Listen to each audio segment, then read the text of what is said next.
ikaw, wala kang chain of command na binabantayan.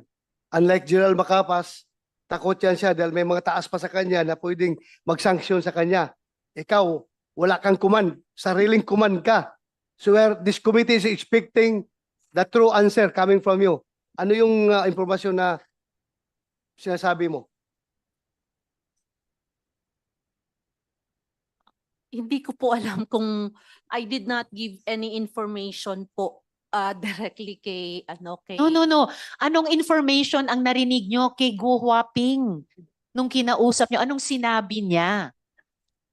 Actually po, when I talked to Alice po, kwento lang po ni Alice sa akin lahat from the beginning kung paano po siya nagsimula pagka-mayor.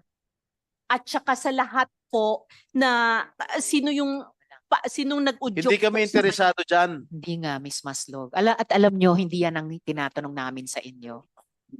Madam Chair, babalik ka Senator dalawang beses sa Velosa. kulungan ni Alice Go for that purpose alone? Makipagkwentuhan? Ha? Do you want this committee to believe you? Na magkwentuhan lang? Dalawang beses ka pumunta. Anong pakay mo? Bakit ka pumunta doon?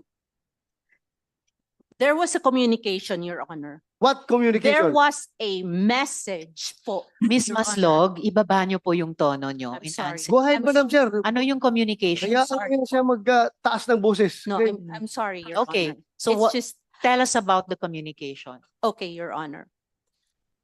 There was a communication of a person named ALG. Initials of Alice Leal Guo. Yes, Your Honor. Okay. There was a communication of ALG na kumakausap po sa amin, sa akin po sa messages. And also talk to the good general. So yung pong message po na yon po involved a lot of people. Like who? Hindi ko nga po just a A lot. lot of people, hindi mo maalala. Ay, very selective naman yung memory mo. Alam mo, a lot of people, tapos hindi mo masabi ngayon. Sino? Involve a lot of people. Sinong people? Oh, takot ka na merong hahabol sa'yo after this hearing? Sino? That communication po, Your Honor, from an ALG was telling the general mga pangalan po ng mga tao. Kaya nga, sino nga yung mga tao na yun? Ano involvement ng mga taong ito? Ano ginagawa nito mga taong ito na nabanggit mo?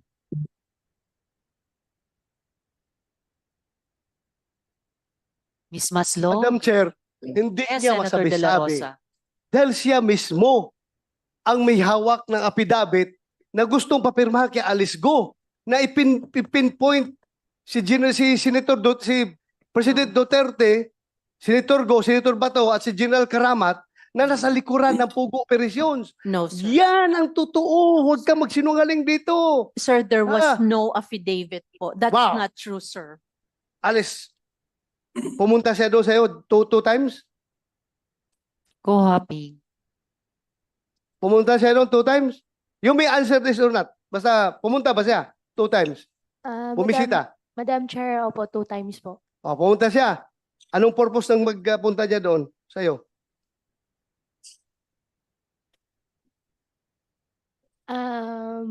Mr. Chair, Madam Chair, can I consult my lawyer po? Okay, you can talk to your lawyer. Miss Maslog. So, Yes, ma'am. ano yung kahit ilan sa mga maraming pangalan na sinasabi mong information na yan?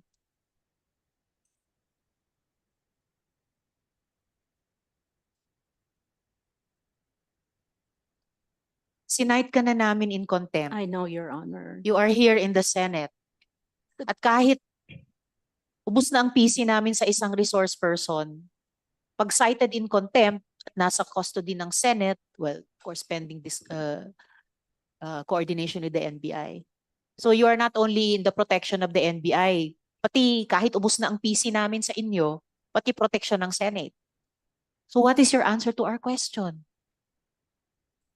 Your Honor, can I just submit the document, Your Honor, sa inyo? Submit it now. It's 3 I minutes don't- to 5 I o'clock. don't have it right now, Write it Your down Honor. on paper. May papel kayo dyan, di ba?